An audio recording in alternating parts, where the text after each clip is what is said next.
അതിശക്തമായിട്ട് സ്തുതിക്കട്ടെ. കർത്താവിന്റെ സൗഖ്യവും ശക്തിയും നൽകാൻ ഇതാ ഈശോ കടന്നു വരുന്നു.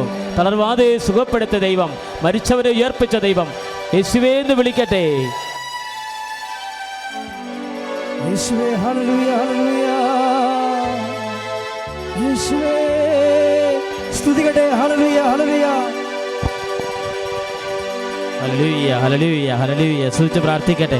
ഹല്ലേലൂയ ഹല്ലേലൂയ ഹല്ലേലൂയ ഹല്ലേലൂയ ഹല്ലേലൂയ ഹല്ലേലൂയ ഹല്ലേലൂയ. യേശുവേ നന്ദി, യേശുവേ ആരാധന. ഹല്ലേലൂയ. കരങ്ങൾ ഉയർത്തിക്കൊണ്ട് ശക്തമായി സ്തുതിക്കട്ടെ. ഹല്ലേലൂയ ഹല്ലേലൂയ ഹല്ലേലൂയ. യേശുവേ ആരാധന.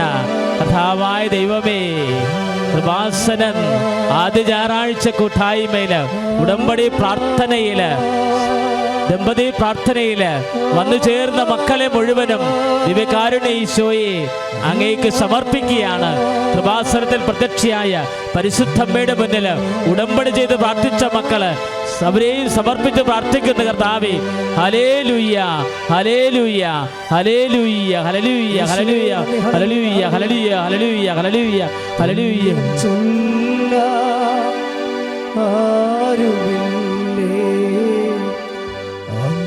പോലെ യേശുവേ തുല്യം ചൊല്ലാൻ ആരുമില്ലേ, അങ്ങേപ്പോലെ യേശുവേ ജീവനേ സ്വന്തമേ ജീവനേ സ്വന്തമേ അങ്ങേ മാറി ചാരുന്ന ആരാധന. കരങ്ങൾ വീശി പരിശുദ്ധ പരമ ദിവ്യകാരുണ്യത്തിന് നേരവും ആരാധനയും സ്തുതിയും പുകഴ്ചയും ഉണ്ടായിരിക്കട്ടെ. പരിശുദ്ധ പരമ ദിവ്യകാരുണ്യത്തിന് നേരവും ആരാധനയും സ്തുതിയും പുകഴ്ചയും ഉണ്ടായിരിക്കട്ടെ. കരങ്ങൾ ഉയർത്തിക്കൊണ്ട് സ്തുതിക്കട്ടെ. ഹല്ലേലൂയ ഹല്ലേലൂയ ഹല്ലേലൂയ ഹല്ലേലൂയ ഹല്ലേലൂയ. കരങ്ങൾ ഉയർത്തിക്കൊണ്ട് സ്തുതിക്കട്ടെ. അമ്മേ പരിശുദ്ധ ദൈവമാതാവേ. ഏറ്റു പ്രാർത്ഥിക്കുക. അമ്മേ പരിശുദ്ധമ്മേ, അമ്മേ പരിശുദ്ധമ്മേ, ദൈവമാതാവേ, ദൈവമാതാവേ, കൃപാസനത്തിലൂടെ ഞങ്ങൾക്കും ഞങ്ങളുടെ ദേശത്തിനും അമ്മ മാധ്യസ്ഥം തേടി തന്ന എല്ലാ അനുഗ്രഹങ്ങൾക്കും കൃപകൾക്കും ഞങ്ങളിപ്പോൾ ഹൃദയം നിറഞ്ഞ നന്ദി പറയുന്നു. അമ്മേ പരിശുദ്ധമ്മേ, ദേവമാതാവേ, 2004 ഡിസംബർ 7-ാം തീയതി ഉച്ച കഴിഞ്ഞ് 2:30 കൃപാസനത്തിൽ സംഭവിച്ച അമ്മയുടെ പ്രത്യക്ഷപ്പെടലിനെ കുറിച്ച് തിരുസഭയ്ക്ക് സമർപ്പിച്ചിരിക്കുന്ന പഠനരേഖകളുടെ മേൽ വസ്തുനിഷ്ഠവും ദൈവശാസ്ത്ര വിധിപ്രകാരമുള്ളതുമായ അന്വേഷണ പഠനങ്ങൾ നടത്തി ആ പ്രത്യക്ഷപ്പെടലിലൂടെ പ്രകടമായ ദേവമാതാവിന്റെ പ്രത്യേക കരുതലും സംരക്ഷണവും വെളിപ്പെടുത്തുന്ന പീഡിതരുടെ ആശ്വാസവും പ്രവാചകന്മാരുടെ രാജ്ഞിയും വാഗ്ദാനത്തിന്റെ പേടകവും പ്രപഞ്ച പ്രകൃതിയുടെ മാതാവുമായ പരിശുദ്ധ അമ്മയുടെ ഭക്തി തിരുസഭയിൽ കൂടുതൽ പ്രചരിച്ച് ജീവിതത്തിന്റെ ദുരന്ത അവസ്ഥകളിൽ അകപ്പെട്ടു കഴിയുന്ന അനേകായിരം മക്കൾക്ക് ദൈവത്തിന്റെ സാന്നിധ്യവും സന്ധിപ്പവും അനുഭവിക്കുക വഴി ആത്മീയ വിശുദ്ധിയും ദൈവശക്തിയും കൈവരിക്കുവാൻ ഞങ്ങളുടെ കുടുംബങ്ങളെ ഇടയാക്കണമേ. അമ്മേ പരിശുദ്ധമേ, ഭൂസ്വലോകങ്ങളുടെ രാജ്ഞിയായ അങ്ങേക്ക് ഭൗമ സംരക്ഷണത്തിന് പ്രപഞ്ച പ്രകൃതിയെ തന്നെ തിരുസഭ പ്രതിഷ്ഠിക്കുവാൻ ഈ പ്രത്യക്ഷീകരണം വഴി ഇടയാക്കണമേ. പരിശുദ്ധമേ, ജപമാല മാതാവേ, സകല കൃപാസനം പ്രാർത്ഥനയോട് ചേർന്ന് ഞങ്ങളിപ്പോൾ പ്രാർത്ഥിക്കുന്ന ഈ കുടുംബത്തിന്റെ പ്രത്യേക നിയോഗം പരിശുദ്ധ അമ്മ വഴി നിങ്ങളുടെ ആവശ്യങ്ങൾ, ഉടമ്പടി ചെയ്തവർ ഉടമ്പടിയിൽ എഴുതിയ ആവശ്യങ്ങളും, ഉടമ്പടി ചെയ്യാത്തവർ മനസ്സിൽ അവരുടെ ജീവിത ആവശ്യങ്ങളും പരിശുദ്ധ അമ്മ വഴി ഈശോയ്ക്ക് ഭക്തിപൂർവ്വം സമർപ്പിക്കുക.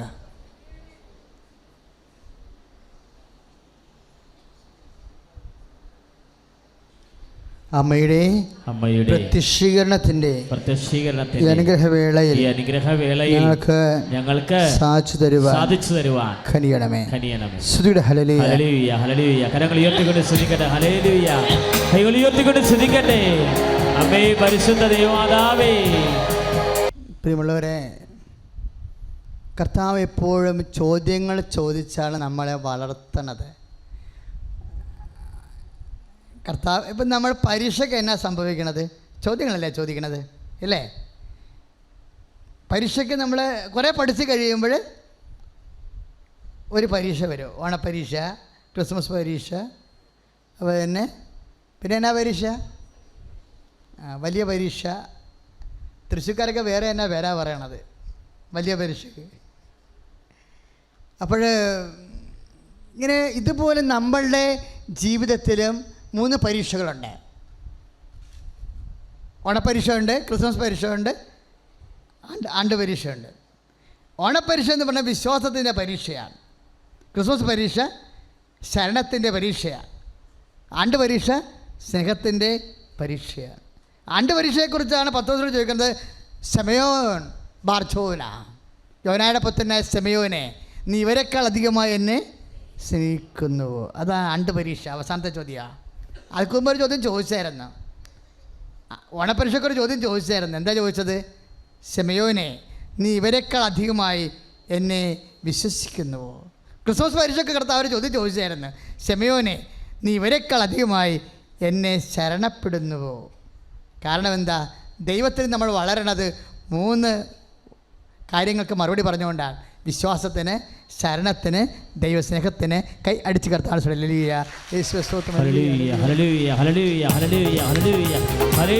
കരങ്ങൾ ഉയർത്തിക്കൊണ്ട് സ്തുതിക്കട്ടെ. ദൈവത്തെ സ്നേഹിക്കാൻ, അങ്ങേ സ്നേഹിക്കാൻ, ദൈവസ്നേഹത്തെ നിറയാൻ, ശിവയോരെ പോലെ അനുഗ്രഹിതനാകാൻ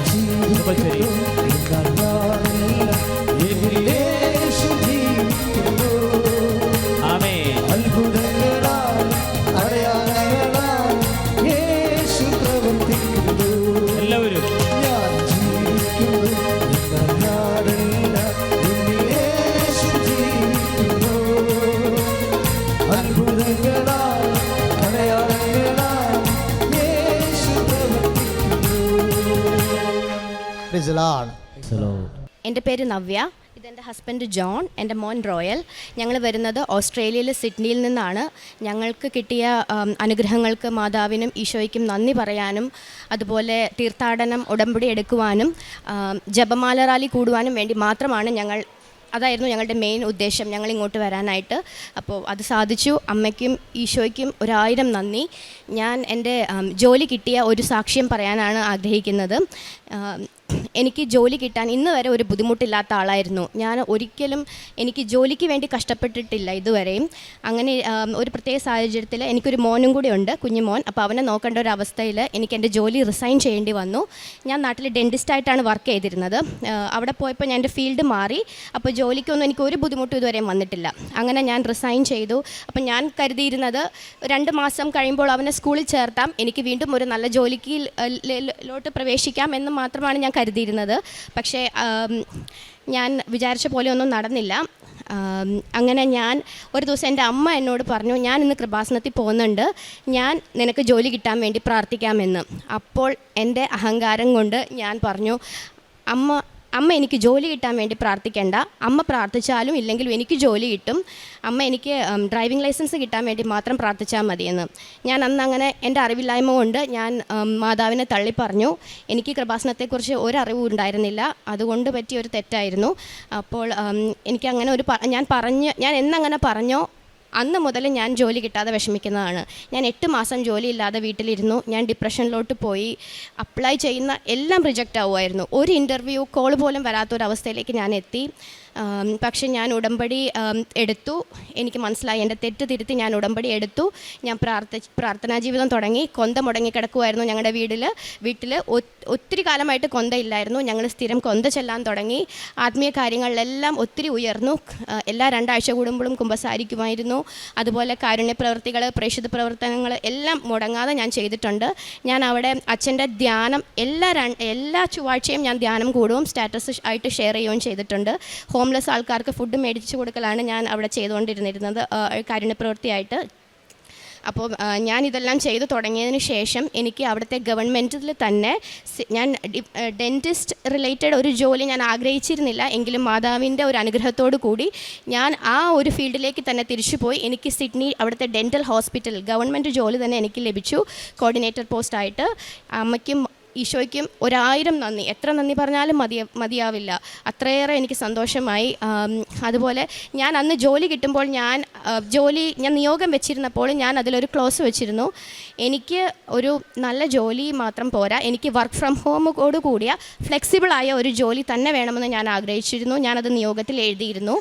മാതാവിനോട് ഞാനത് ഒത്തിരി ഞാൻ കരഞ്ഞ് പ്രാർത്ഥിച്ച ഒരു കാര്യമായിരുന്നു അത്. പക്ഷേ ഈ ജോലി കിട്ടിയപ്പോൾ അങ്ങനെ ഒരു കണ്ടീഷൻ അതിലില്ല. എനിക്ക് ഒരു തരത്തിലും വർക്ക് ഫ്രം ഹോം കിട്ടുമെന്നുള്ള ഒരു പ്രതീക്ഷ പോലും ഇല്ല. എങ്കിലും അപ്പോഴത്തെ ഒരു സാഹചര്യത്തിൽ ഞാൻ ആ ജോലി എടുക്കേണ്ടി വന്നു. അപ്പം പിന്നെ വർക്ക് ഫ്രം ഹോം എന്നുള്ള എൻ്റെ സ്വപ്നം ഞാൻ ഉപേക്ഷിച്ചു. ഞാൻ അതിനെക്കുറിച്ച് ചിന്തിച്ചിട്ട് പോലും ഇല്ല. പിന്നെ ഇപ്പോൾ ഞാൻ വരുന്നതിന് ഒരു 2 മാസം മുമ്പ് ഞങ്ങളുടെ ഡിപ്പാർട്ട്മെൻറ്റ് വേറൊരു ഡിപ്പാർട്ട്മെൻറ്റുമായിട്ട് കമ്പൈൻ ചെയ്ത് ഞങ്ങൾക്ക് വർക്ക് ഫ്രം ഹോം ഓപ്ഷൻ അവർ സാങ്ഷൻ ആക്കിയിട്ടുണ്ട്. ഞാൻ ഇനി തിരിച്ചു ചെല്ലുമ്പോൾ അതിന് ട്രെയിനിങ്ങിനായിട്ടാണ് ഞാൻ പോകുന്നത്. അപ്പോൾ എത്രയും പെട്ടെന്ന് തന്നെ ഞാൻ മറന്ന കാര്യം മാതാവ് ഓർത്ത് എനിക്ക് ഒരു വർക്ക് ഫ്രം ഹോം ജോലി എന്നുള്ളൊരു സ്വപ്നം എനിക്ക് നടത്തി തന്നു. അതുപോലെ ഞാൻ ഈ ഉടമ്പടി എടുത്തതിന് ശേഷം ഞങ്ങൾ ഓൺലൈൻ ഉടമ്പടിയാണ് ഞാൻ എടുത്തിരിക്കുന്നത്. 4 ഓൺലൈൻ ഉടമ്പടിയാണ് ഞാനും ഹസ്ബൻഡുമായിട്ട് എടുത്തിരിക്കുന്നത്.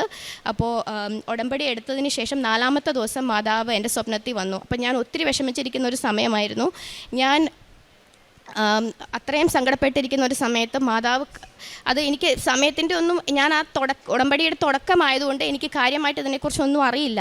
അപ്പോൾ സ്വപ്നത്തിൽ വന്ന് ഞാനിങ്ങനെ വിഷമിച്ചിരിക്കുമ്പോൾ മാതാവ് എൻ്റെ അടുത്ത് വന്ന് പറയാണ്, ഞാൻ മോളെ കാണാൻ ഒരുപാട് കാലമായിട്ട് ആഗ്രഹിക്കുകയാണ്, എനിക്ക് ഇപ്പോഴാണ് മോളെ വരാൻ പറ്റിയത്.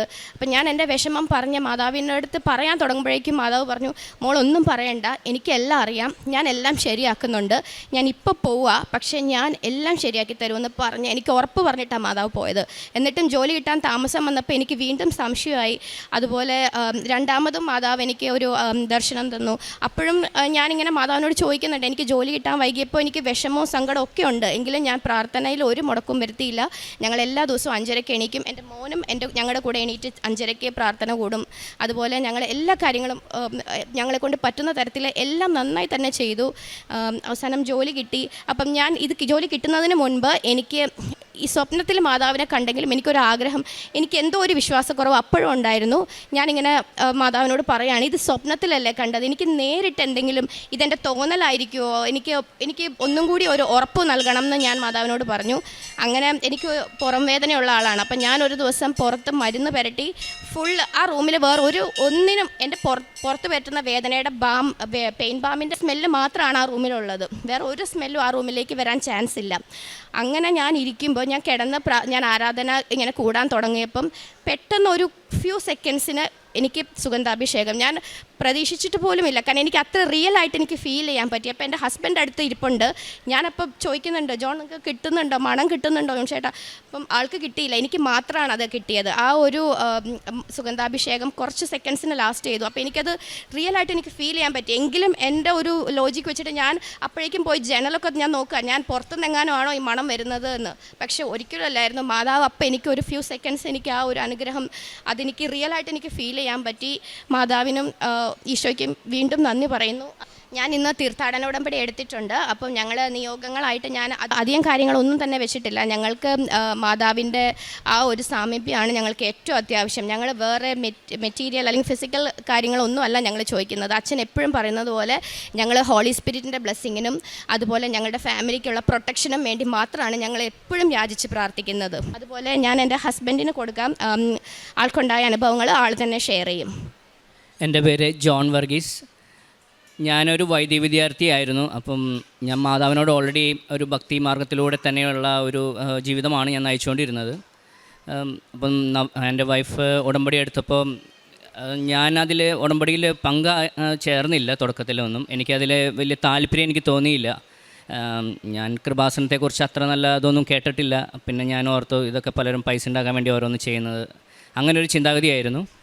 അതിനുശേഷം ഭാര്യയെ ഉടമ്പടി എടുത്തു. അതിനുശേഷം ദർശനം ഉണ്ടായിക്കഴിഞ്ഞപ്പോൾ അത് എന്നെ ശരിക്കും പിടിച്ചൊന്ന് ഒലച്ച പോലെ തന്നെയായിരുന്നു. അപ്പം ഞാൻ മാതാവിനോട് ചോദിച്ചു, ഇത്രയും നാൾ പ്രാർത്ഥിച്ച എനിക്ക് ഇതുവരെ ഒരു ദർശനമോ ഒരു സാമീപ്യമൊന്നും തന്നിട്ടില്ല. ഇന്നലെ എടുത്ത എൻ്റെ ഭാര്യയ്ക്ക് കൊടുത്തല്ലോ എന്ന് ഞാൻ മനസ്സിലോർത്തു. പക്ഷേ പിറ്റേ ദിവസം മുതൽ ഞാൻ ഭാര്യയുടെ കൂടെ ഈ ഉടമ്പടി ജീവിതത്തിലോട്ട് ഞാൻ വന്നു. ഉടമ്പടി എടുത്തില്ല, ഉടമ്പടി ജീവിതത്തിൽ രാവിലത്തെ പ്രാർത്ഥനയും കാരുണ്യപ്രവർത്തനങ്ങളും ആ പറയുന്ന എല്ലാ കാര്യങ്ങളും ഞാനും ഫോളോ അപ്പ് ചെയ്യാൻ തുടങ്ങി. ഞാൻ എന്ന് മുതൽ ആ ഉടമ്പടി ജീവിതത്തിലോട്ട് വന്നു, അന്ന് മുതൽ എല്ലാ ആഴ്ചയും മിക്ക ദിവസവും ആകാശത്ത് ഞാൻ മഴവില്ല് കാണാൻ തുടങ്ങി. മഴവില്ല് ഫുള്ളല്ല, ഒരു കാൽഭാഗം, ക്വാർട്ടർ ഭാഗം മാത്രം എപ്പോഴും കാണും. അപ്പോൾ ഞാൻ വീട്ടിൽ വന്ന് ഞാൻ പറയും ഇന്നും മഴവില്ല് കണ്ടു. അപ്പോൾ ഇവരെല്ലാവരും ചോദിക്കും എല്ലാ ദിവസവും കാണുന്നുണ്ടല്ലോ എന്ന്. അങ്ങനെ ഒരു ദിവസം എൻ്റെ മകൻ ചോദിച്ചു, അപ്പൻ ഇനി എന്നാണ് ഉടമ്പടി എടുക്കുന്നത്, ഫുൾ റെയിൻബോ കാണുകയാണെങ്കിൽ എടുക്കുമോ എന്ന് ചോദിച്ചു. അപ്പം ഞാൻ പറഞ്ഞു, മോനെ ഉറപ്പായിട്ടും ഫുൾ റെയിൻബോ കാണുകയാണെങ്കിൽ ഞാൻ ഉടമ്പടി എടുക്കുന്നതായിരിക്കുമെന്ന്. അതൊരു തേഴ്സ്ഡേ ആണ്. അത് കഴിഞ്ഞ് സാറ്റർഡേ എനിക്കൊരു എക്സ്ട്രാ വർക്ക് വന്നപ്പോൾ ഞാൻ ഓഫീസിലോട്ട് പോവുകയായിരുന്നു. Morning 7 o'clock. എൻ്റെ ജീവിതത്തിൽ ഇത്രയും വലിയൊരു മഴവില്ല് എൻ്റെ ജീവിതത്തിൽ കണ്ടിട്ടില്ല. ആകാശം വിരിഞ്ഞ് നിൽക്കുന്ന ഇത്രയും വലിപ്പമേറിയൊരു മഴവില്ല് അത് കണ്ടപ്പോൾ എനിക്ക് എന്താ പറയേണ്ടതെന്ന് അറിയില്ല. ഞാൻ ഒത്തിരി ആ സമയത്ത് മാതാവിനോട് പ്രാർത്ഥിച്ചു, സ്തുതിച്ചു. വാഹനത്തിലിരുന്ന് തന്നെ ഞാൻ കൊന്ത ചെല്ലാൻ തുടങ്ങി. തിരിച്ചു വന്നതിന് ശേഷം ഞാൻ സൺഡേ ജൂൺ 15 സൺഡേ ഞാൻ ഉടമ്പടിയിലോട്ട് ഓൺലൈൻ ഉടമ്പടി ഞാനും എടുത്തു. പക്ഷേ ഞാൻ ഒന്നും തന്നെ പ്രത്യേകിച്ച് ഒന്നും ചോദിച്ചില്ല. ആകെ 3 കാര്യമേ ചോദിച്ചുള്ളൂ. പരിശുദ്ധാത്മാവിൻ്റെ ബ്ലെസ്സിങ്സ്, അതുപോലെ മാതാവിൻ്റെ ആ ശക്തമായ പ്രൊട്ടക്ഷൻ, അതുപോലെ തന്നെ ഈ ഉടമ്പടി നന്നായി പാലിക്കുവാനുള്ള ഒരു കൃപാവരം. അത് 3 കാര്യമേ ഞാൻ എഴുതിയിട്ടുള്ളൂ. അതിനുവേണ്ടി മാത്രമേ ചോദിച്ചുള്ളൂ, വേറെ ഒന്നും ഞാൻ ചോദിച്ചില്ല. ആ ഉടമ്പടി എടുത്തതിന് ശേഷവും എനിക്ക് സ്ഥിരമായി തന്നെ മഴവില്ലിൻ്റെ സാന്നിധ്യത്താൽ മാതാവിൻ്റെ സാന്നിധ്യം എനിക്ക് കാണുകയുണ്ടായി. ഞാൻ എപ്പോഴെല്ലാം ട്രാവൽ ചെയ്യുന്നുവോ, ആ ദൂരയാത്രകൾ ചെയ്യുന്നു, അപ്പോഴെല്ലാം ആകാശത്ത് എൻ്റെ വലത്തെ സൈഡിലായിട്ടോ അല്ലെങ്കിൽ മുന്നിലായിട്ടോ മഴവില്ല് എപ്പോഴും കണ്ടുകൊണ്ടിരുന്നു. അതിനുശേഷം ഞങ്ങളുള്ളത് സിഡ്നിയിലാണ്. അപ്പോൾ ഞാൻ സിഡ്നിയിൽ നിന്ന് കാൻബറ ഒരു വർക്ക് സംബന്ധമായിട്ട് ട്രാവൽ ചെയ്യുന്ന സമയത്ത് ഞാൻ ഉറങ്ങിപ്പോയി. ഡ്രൈവ് ചെയ്യുമ്പോൾ ഞാൻ ഒറ്റയ്ക്കായിരുന്നു. വാഹനത്തിൻ്റെ നിയന്ത്രണം പോയി. ഞാൻ നോക്കുമ്പോൾ വാഹനം അങ്ങോട്ടും ഇങ്ങോട്ടുമായിട്ട് മറയുന്ന പോലെയോ എന്തോ, എനിക്ക് എന്താ ചെയ്യേണ്ടതെന്ന് അറിയില്ല. ഞാൻ ബ്ലാങ്ക് ഔട്ടായി. പക്ഷേ ആരോ പിടിച്ചു നിർത്തിയതുപോലെ തന്നെ ആ വാഹനം നിന്നു. വാഹനം റോട്ടിൽ നിന്ന് മണ്ണിലോട്ട് ഇറങ്ങി സമാധാനമായിട്ട് നിന്നു. എനിക്കറിയില്ല ആരാണ് പിടിച്ചു നിർത്തിയതെന്നോ. ഞാൻ ഒരു ബ്രേക്ക് അപ്ലൈ ചെയ്തതായിട്ട് എനിക്ക് യാതൊരു ഓർമ്മയില്ല. കാരണം സ്റ്റിയറിംഗ് പോലും എനിക്ക് പിടിക്കാൻ പറ്റുന്നില്ലായിരുന്നു ആ സമയത്ത്. അതിനുശേഷം ഞാൻ നോക്കുമ്പോൾ കണ്ടത് ആകാശത്ത് വീണ്ടും മഴവില്ല്. അത് ഏകദേശം ഒരു ഫ്യൂ സെക്കൻഡ്സ് മാത്രമേ ഞാൻ കണ്ടുള്ളൂ. അത് ഒരു മങ്ങിയ തരത്തിൽ ചെറിയ ഒരു മഴവില്ലാണ് കണ്ടത്. ഞാൻ അപ്പോൾ തന്നെ ഞാൻ മാതാവിന് നന്ദി പറഞ്ഞു. കാരണം ഞാൻ ശക്തമായി വിശ്വസിക്കുകയാണ് മാതാവും ഈശോയും കൂടി തന്നെയാണ് എന്നെ ആ വലിയ അപകടത്തിൽ നിന്ന് രക്ഷിച്ചത്. അതിനെല്ലാം ഒത്തിരി നന്ദി പറയുകയാണ്. ഇതാണ് എൻ്റെ ഒരു ആധ്യാത്മിക ജീവിതത്തിൻ്റെ എൻ്റെ നേട്ടങ്ങളെല്ലാം ഇത് തന്നെയാണ്. അതുപോലെ തന്നെ എന്ത് കാര്യങ്ങളുണ്ടായാലും ജീവിതത്തിലെ ഒരു വലിയൊരു സമാധാനവും സന്തോഷവും അത് അനുഭവപ്പെടുന്നുണ്ട്. അതാണ് എനിക്ക് ഈ ഉടമ്പടിയിൽ വന്നതിന് ശേഷം വന്ന ഏറ്റവും വലിയ നേട്ടങ്ങൾ. അതിനെല്ലാമായിട്ട് ഒത്തിരി നന്ദി ഞാൻ ഈശോയോടും മാതാവിനോടും പറയുകയാണ്. എല്ലാത്തിനും നന്ദി. പ്രേക്ഷിത പ്രവർത്തനങ്ങളായിട്ട് ഞാൻ ചെയ്തുകൊണ്ടിരുന്നത് അവിടെ ഹോംലെസ് പേഴ്സൺസൊക്കെ ആയിരിക്കും കൂടുതലുണ്ടാവുക. അപ്പോൾ അവർക്ക് ഫുഡ് മേടിച്ച് കൊടുക്കുക, അതുപോലെ പൈസ കൊടുക്കുക, അങ്ങനെയുള്ള കാര്യങ്ങളും ഒക്കെയാണ് ചെയ്തത്. പിന്നെ മാതാവിനെക്കുറിച്ച് പറയാനായിട്ട് എന്തൊരവസരം വന്നാലും ഞാനത് മിസ്സാക്കാറില്ല. എപ്പോൾ ഒരു ചാൻസ് കിട്ടിയാലും അത് ആരോടാണെങ്കിലും ഞാനത് സ്ഥിരമായിട്ട് ആ സാക്ഷ്യം പോലെ ഞാൻ പറയും. എൻ്റെ ഭാര്യയ്ക്ക് വന്ന അനുഭവങ്ങളും എനിക്ക് കിട്ടിയ അനുഭവങ്ങളും അവിടെയുള്ള കൂടുതലും ഉള്ള ഓസ്ട്രേലിയൻസിനോടൊക്കെയാണ് ഞാൻ പറഞ്ഞുകൊണ്ടിരുന്നത്. ഈവൻ കുമ്പസാരിക്കാൻ പോകുമ്പോഴും ആ കുമ്പസാരിപ്പിക്കുന്ന വൈദികരോട് വരെ ഞാൻ കൃപാസനത്തെക്കുറിച്ച് പറയുകയും അവർ അതിനെക്കുറിച്ച് ഒത്തിരി സന്തോഷത്തോടെ കേൾക്കുവാൻ തയ്യാറാവുകയും ചെയ്തിട്ടുണ്ട്. നന്ദി. എൻ്റെ പേര് ജെൻസി ആൻ്റണി. ഞാൻ എറണാകുളം ജില്ലയിലെ മുനമ്പത്ത് നിന്ന് വരുന്നു. ഞാനിവിടെ വരുന്നത് 2023 വരാൻ കാരണം എൻ്റെ ഡ്രൈവിംഗ് ലൈസൻസ് 3 പ്രാവശ്യമായിട്ടും പൊട്ടിപ്പോയ ഡ്രൈവിംഗ് ലൈസൻസ് എൻ്റെ അമ്മച്ചി പറഞ്ഞ് ഈ കൃപാസനത്തിൽ നീ വന്ന് ഒരു ഉടമ്പടി എടുത്ത് നോക്ക്, അപ്പോൾ ചിലപ്പോൾ മാതാവ് സാധിച്ചു തരും. അങ്ങനെ ഞാൻ ഉടമ്പടി എടുത്ത് 2023 ഉടമ്പടി എടുത്ത് പിറ്റത്തെ ആഴ്ച തന്നെ എനിക്ക് ഡ്രൈവിംഗ് ലൈസൻസ് കിട്ടി. അത് മാതാവിൻ്റെ അനുഗ്രഹം ഒന്നുകൊണ്ട് മാത്രമാണെന്ന് ഞാൻ വിശ്വസിക്കുന്നു. പിന്നെ രണ്ടാമത്തെ അനുഗ്രഹം, ഞാൻ എപ്പോൾ വന്നാലും എൻ്റെ ഈശോനോട് ഒരു ആഗ്രഹം പറയുമായിരുന്നു, എനിക്കൊരു കാറ് വേണം. 6 വർഷത്തോളമായി ആഗ്രഹം ഞാൻ മനസ്സിൽ കൊണ്ടുനടക്കണത്. സെപ്റ്റംബർ 27 ഇവിടെ വന്നപ്പോൾ ഞാൻ ഒരുപാട് കരഞ്ഞ് പ്രാർത്ഥിച്ചു. എൻ്റെ 2 സഹോദരിമാർക്കും വണ്ടിയുണ്ട്. ഞാൻ എവിടെ പോയാലും 5000 രൂപ 6000 രൂപ മുടക്കിയാണ് അവരുടെ ഒപ്പം യാത്ര ചെയ്യുന്നത്, വേറെ വണ്ടി വിളിച്ച്. അപ്പോൾ ഞാൻ ആഗ്രഹം എപ്പോഴും പറയുമായിരുന്നു. അങ്ങനെ സെപ്റ്റംബർ 27 ഇവിടെ വന്ന് പ്രാർത്ഥിച്ചു പോയി. ഡിസംബർ 30 എനിക്ക് ഈശോ ഒരു 14 ലക്ഷം രൂപയുടെ നല്ലൊരു പുത്തൻ വണ്ടി തന്ന് അനുഗ്രഹിച്ചു. അത് എൻ്റെ ഏറ്റവും വലിയ ആഗ്രഹമായിരുന്നു. അത് ദൈവം നടത്തി തന്നു. പിന്നെ 3ാമത്തെ സാക്ഷ്യം, ഞാൻ ഇവിടെ വന്ന് അന്ന് തന്നെ സെപ്റ്റംബർ 27 തന്നെ വന്ന് പോകുമ്പോൾ എൻ്റെ മകന് ഭയങ്കര തലവേദനയാണ്. അങ്ങനെ ഞാൻ ആ പോണ വഴിയിൽ തന്നെ അവിടെ ഒരു ഡോക്ടർ ഉണ്ട്, വീടെടുക്കാറാവുമ്പോൾ. ആ ഡോക്ടറെ കാണിക്കാൻ ചെന്നപ്പോൾ ഡോക്ടർ എന്നോട് പറഞ്ഞ്, എടി നിൻ്റെ എൻ്റെ ചുണ്ടത്ത് ഒരു പാണ്ട് പോലെ തുടക്കമുണ്ടല്ല, അത് എത്രയും പെട്ടെന്ന് കാണിക്കണം, നീ വീട്ടിൽ ചെന്ന് ആലോചിച്ചിട്ട് വരാൻ പറഞ്ഞ്. ഞാൻ വീട്ടിൽ ചെന്ന് ആലോചിച്ചപ്പോൾ അവർ പറഞ്ഞ് മരുന്ന് കഴിക്ക്, ഡോക്ടർ പറഞ്ഞതല്ലേ എന്ന് പറഞ്ഞ്. ഞാൻ ആകെ വിഷമിച്ചു. 2.5 മാസത്തോളം ഞാൻ ആ ഹോമിയോ മരുന്ന് കഴിച്ച് കഴിഞ്ഞപ്പോൾ അത് സ്പ്രെഡ് ആവാൻ തുടങ്ങി. അങ്ങനെ എൻ്റെ മൂത്ത മകൻ പറഞ്ഞ്, അമ്മ വേറെ എവിടെയെങ്കിലും കാണിക്കുക, ആയുർവേദം ഒന്ന് കാണിച്ച് നോക്കാൻ പറഞ്ഞ്. അങ്ങനെ ആയുർവേദത്തിൽ കൊണ്ട് കാണിച്ചപ്പോൾ ഡോക്ടർ പറഞ്ഞ്, ഇപ്പോൾ കഴിച്ചുകൊണ്ടിരിക്കണം മരുന്ന് നിർത്തിക്കോ, അത് കഴിക്കണ്ട, നിർത്തിയിട്ട് നോക്കുമെന്ന് പറഞ്ഞ്. ഡോക്ടർ ഇത് പറഞ്ഞപ്പോൾ മുതൽ, ആദ്യമായി ഞാൻ കണ്ട ഡോക്ടർ പറഞ്ഞപ്പോൾ മുതൽ ഞാൻ ഈശോൻ്റെ ഇവിടുത്തെ ഉടമ്പടി തൈലവും ഉപ്പും ഞാൻ അന്ന് തുടങ്ങി ഉള്ളിൽ കഴിക്കുമായിരുന്നു, ചുണ്ടത്ത് പെരട്ടുമായിരുന്നു. മാതാവിനോട് ഒരുപാട് പ്രാർത്ഥിച്ച് കരഞ്ഞ്. അത് എൻ്റെ അമ്മയും എൻ്റെ സഹോദരങ്ങളും കൂടി എനിക്ക് വേണ്ടി പ്രാർത്ഥിക്കാൻ തുടങ്ങി. അങ്ങനെ ഞാൻ കൊടുങ്ങല്ലൂർ ഒരു ഡോക്ടറുണ്ട്, ഇംഗ്ലീഷ് മരുന്ന് കാണിച്ചപ്പോൾ ആ ഡോക്ടർ പറഞ്ഞ് ഈ മരുന്ന് എന്താണെന്ന് പറഞ്ഞില്ല, ചുണ്ടത്ത് വ്യത്യാസം ഉണ്ടെന്ന് മാത്രം പറഞ്ഞുള്ളൂ. അങ്ങനെ ഞാനൊരു 10 ദിവസം മരുന്ന് കഴിച്ച്, അപ്പോഴും കുറവില്ല, ചുണ്ടത്ത് കൂടിക്കൂടി വരികയാണ്. അങ്ങനെ ഞാൻ ടെസ്റ്റൊക്കെ എഴുതിയിട്ടുണ്ടായിരുന്നു. ലാബിൽ ടെസ്റ്റ് ചെയ്യാൻ ചെന്നപ്പോൾ അവിടുത്തെ ഒരു ആൾ എന്നോട് പറഞ്ഞ്, രവിപുരത്ത് ഒരു സ്കിന്നിന് ഡോക്ടർ ഉണ്ട്, അവിടെ ഒന്ന് കാണിച്ച് നോക്കുമെന്ന് പറഞ്ഞ്. അങ്ങനെ ഞാൻ ഈശോനോട് പറഞ്ഞു, ഞാനിനി ഒരു ഡോക്ടറെയും കാണിക്കൂല, എൻ്റെ ലാസ്റ്റത്തെ ഡോക്ടറാണ്. ഞാനവിടെ ഡോക്ടറെ അടുത്ത് ചെല്ലുമ്പോൾ എൻ്റെ ഈശോ ഇരിക്കണം ഡോക്ടറിന് പകരം അവിടെ ഇരിക്കേണ്ടത്, നേഴ്സിന് പകരം മാതാവായിരിക്കണം പറ്റേലിരിക്കേണ്ടത്. എന്നോട് പറയണം ഇനി ഒരു കുഴപ്പവുമില്ല, പൂർണ്ണ സൗഖ്യം പ്രാപിച്ചെന്ന് പറയാൻ എൻ്റെ ഈശോ എനിക്ക് ഇടവരുത്തണമെന്ന് പറഞ്ഞ്. ഞാൻ അവിടെ കാശ് രൂപമായിട്ടാണ് പോയത്.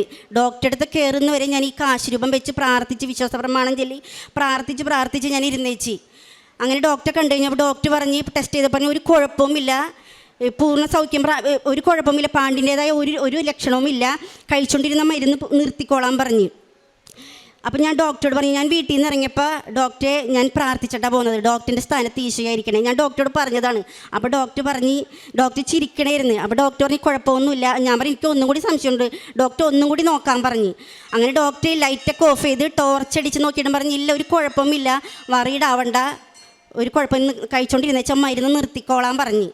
ഇത്രയും വലിയ അനുഗ്രഹം ചെയ്തു തന്ന എൻ്റെ മാതാവിനും ഈശോയ്ക്കും 1000 നന്ദി. പിന്നെ കാരുണ്യ പ്രവർത്തികൾ, ഞാൻ എന്നെക്കൊണ്ടൊന്ന് പറ്റുന്ന സഹായങ്ങൾ സാമ്പത്തികമായിട്ട് പള്ളികളിലായാലും പിന്നെ ഭക്ഷണത്തിനായാലും കൊടുത്ത് സഹായിക്കാറുണ്ട്. കുടുംബ യൂണിറ്റിലായാലും ചെയ്തു കൊടുക്കാറുണ്ട്. പിന്നെ അതുപോലെ തന്നെ പത്രം ഞാൻ പാറൂര് പിന്നെ ചെറായിൽ അങ്ങനെ വണ്ടിക്ക് ഞാൻ കൊണ്ടുനടന്ന് കൊടുക്കും. കുമ്പസാരം ഞാൻ 2 ആഴ്ച കൂടുമ്പോൾ കുമ്പസാരിക്കാറുണ്ട്. കുർബാനയിൽ എന്നെക്കൊണ്ട് പറ്റണിടത്തോളം ഞാൻ പോകാറുണ്ട്. ഇത്രയും വലിയ അനുഗ്രഹം ചെയ്തു തന്നെ എൻ്റെ ഈശോയ്ക്കും മാതാവിനും ഞാൻ 1000 നന്ദി പറഞ്ഞോളുന്നു. ഇത് തന്നെയല്ല, ഒരുപാട് ചെറുതും വലുതുമായി ഒരുപാട് അനുഗ്രഹങ്ങൾ എൻ്റെ ഈശോ എനിക്ക് എൻ്റെ കുടുംബത്തിനും ചെയ്തു തന്നിട്ടുണ്ട്.